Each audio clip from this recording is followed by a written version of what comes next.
Hey everyone, it's Ivan with KitBadge.com out here for another gear review, and today talking thermals. This guy right here, which is the Viper clip-on thermal by NiteHog. Broad strokes, what is it? It is a clip-on thermal for hunting, largely, and a couple different mounts you can use with it. Pretty lightweight, pretty low profile. I'll go over the mounts and stuff in a minute. This unit uses their 320A core processor. Also uses a 18650 battery. Access that guy here, and actually comes with two and a charger. Pretty nice. Something else pretty cool is you can get up to about 5 hours of runtime off of one of those 18650s. Other things that are nice, there's actually observation mode and then basically a shooting mode. Go over kind of more of that stuff in a minute, but yeah, pretty cool unit. And I'll show you the mounts now.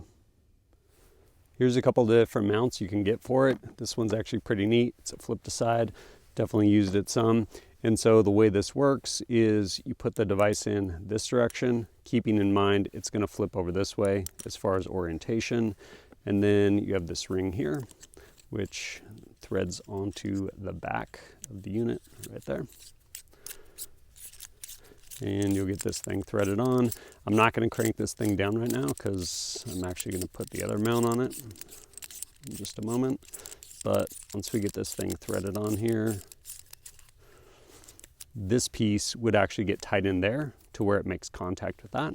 And then you have this button here, which allows you to push it, it unlocks it, drops over, and now it locks in there. So with this throw lever, you can throw it on pick rail, clamp that thing down, and then obviously your optics coming in this way, you're looking through your thermal. If you don't need it, you press that, rotates up, locks right there, out of the way. It's pretty cool. So I'll disassemble this and show you the other mount though. This other one, honestly, even easier. One end is threaded and you get this thing on here and simply just thread this on. These do come in a number of different sizes. This one right here is, I believe, 34 millimeter. And it's in reference to what this is going to fit onto. So this throw arm right there basically acts as a clamp. So the way this works, take this rifle here, and we take this, we drop it on here, and then this throw arm forward, bam. Actually, let me adjust that a little bit better. Now, bam. And so now I have inline thermal. Turn this guy on.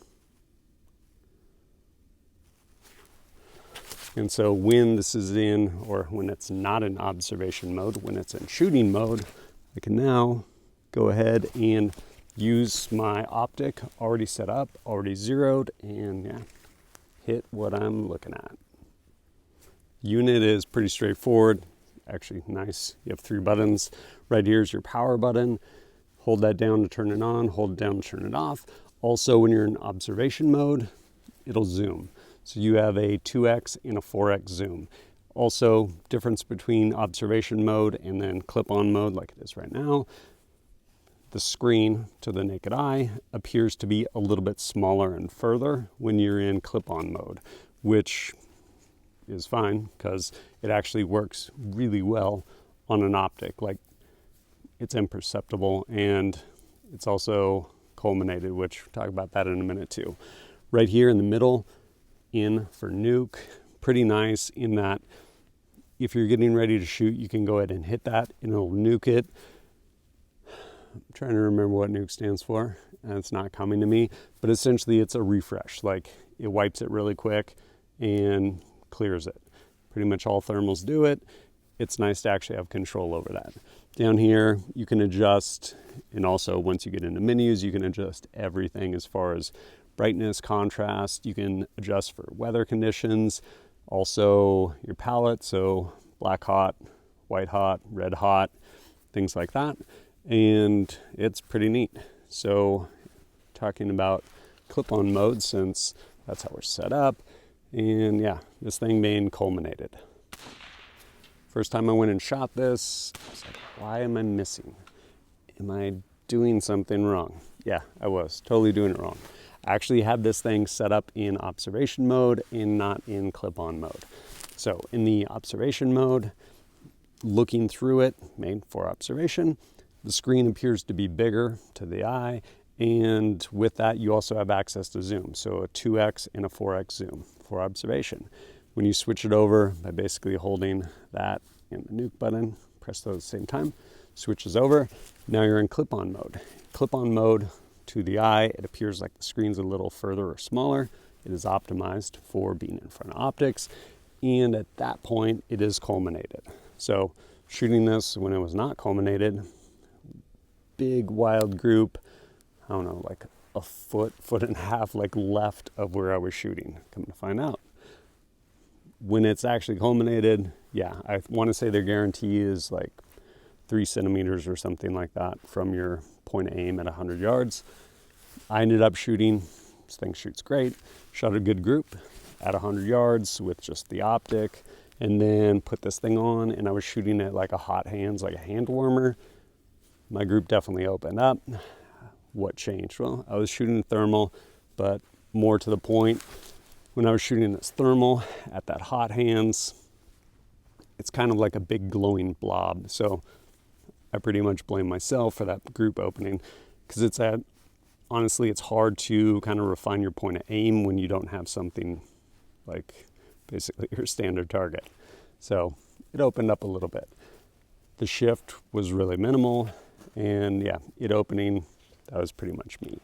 Which I guess brings us to how have I used this unit. I've actually done a lot more using this just kind of in observation mode than I have actually shooting it. And so places I've used it, I actually took this unit up. I, at the time, had it on the flip to side mount so that I could, one, just very easily handhold it. Not that you can't take it off here, but here you're looking kind of through that little tube, versus when it's in that other mount, even though you're hand holding like that mount, I found it easier to look through. I was using it both handheld as well as through my optic at a, I guess it was a 3-day night vision class, level 2 night vision class with Amtech shooting. It was awesome. Part of it was force on force. So obviously not shooting people with bullets in training, but we had, I guess, Blackbeard Mantis. So we're firing lasers at each other. And it was amazing because, one, I mean, in the land of the blind, the one-eyed man is king. And everyone had night vision, and I also had some thermal. So being able to spot people well before they spotted me, pretty amazing. And night vision and thermal, wildly different.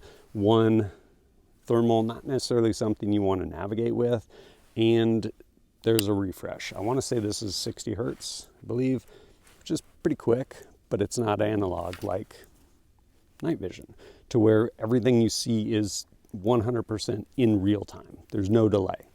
And on top of that, just night vision infrared light is way more conducive to just navigation, things like that. However, if you're looking for things, people or animals, thermal's incredible. Like, you will pick it up from so far away.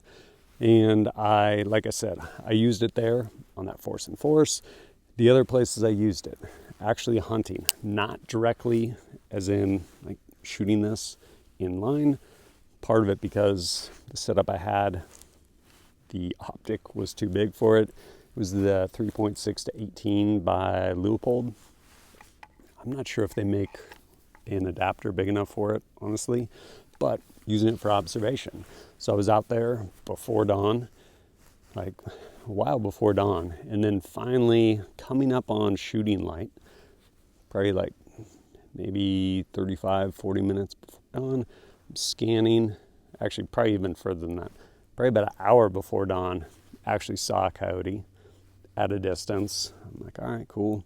Observed him moving. It was too dark to shoot because I wasn't able to shoot it on the setup I had, and just the distance also too far.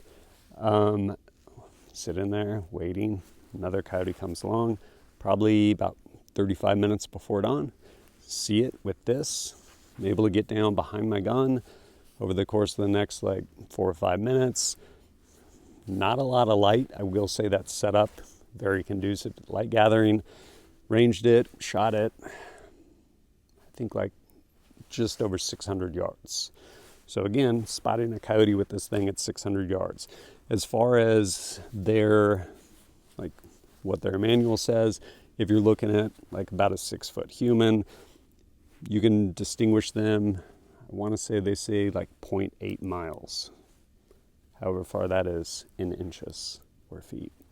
I don't know. Basically almost a mile. You can see a person with this. Have I tried it out that far? I have not. I'm not sure. But honestly, I was pretty impressed just picking up a coyote at about 600 yards. And I did actually, for reference, get some footage through this thing at some different distances. So I'll let you check that out now. Right here is a man, about 5'10", at approximately 100 yards right here.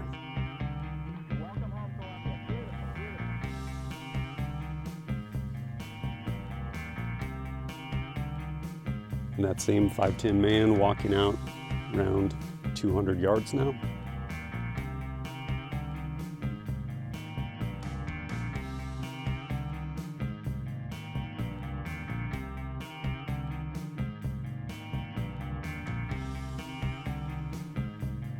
And finally here they are at about 300 yards.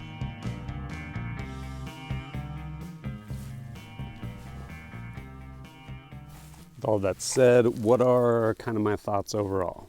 One, I would love to do some hunting with it, and I probably will. I just haven't had the opportunity, namely because of where I was hunting and those distances. Wasn't going to shoot 600 yards with this thing. I don't think I'd dope out to 600 with that anyway. But yeah, in the future, hopefully I'll actually get to do some hunting with it. As far as observation and stuff, it's done an amazing job. And being able to put this onto a gun and not have some crazy zero shift. So as long as you go from observation mode into clip-on mode, you're good to go. As far as this mount, I do like how easy this thing will just lock on there and then it's totally lined up. Depending on how I'm hunting, I would maybe use this. I don't know that, granted, this thing's actually really lightweight. I don't know that I necessarily want it cantilevered off of an optic, depending on what kind of movement and stuff I'm doing. If I basically go set up and hide, throw this thing on there, no issues whatsoever. Otherwise, I do actually like that clip-on where it'll clip on and flip to side. Really solid, easy to use like that. Other things worth mentioning for sure. Something, honestly, one of the coolest things about this is it's not made in China. Unit's actually made over in Europe, which is kind of a big deal to some people.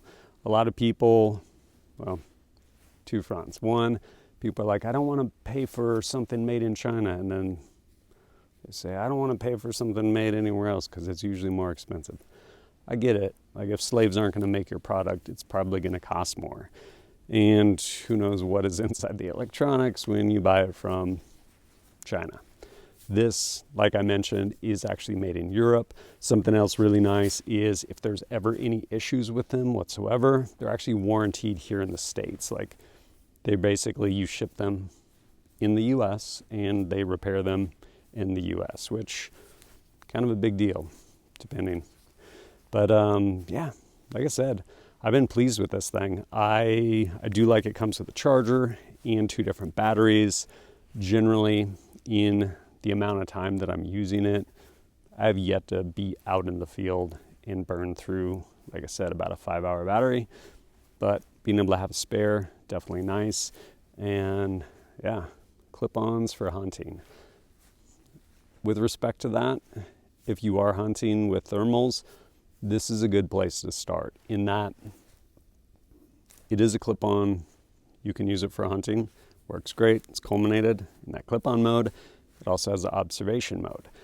Unless you're going to go ahead and purchase 2 thermals, which is kind of the answer. That way one can actually stay on your gun or you can observe. this is a great, essentially an in-between, in that you can use this to observe very quickly, put it on your gun, and you're using your day optic, all that stuff. You don't have to switch zeros, anything like that, which is a really big deal, because otherwise you have a handheld unit and then maybe a gun mounted unit.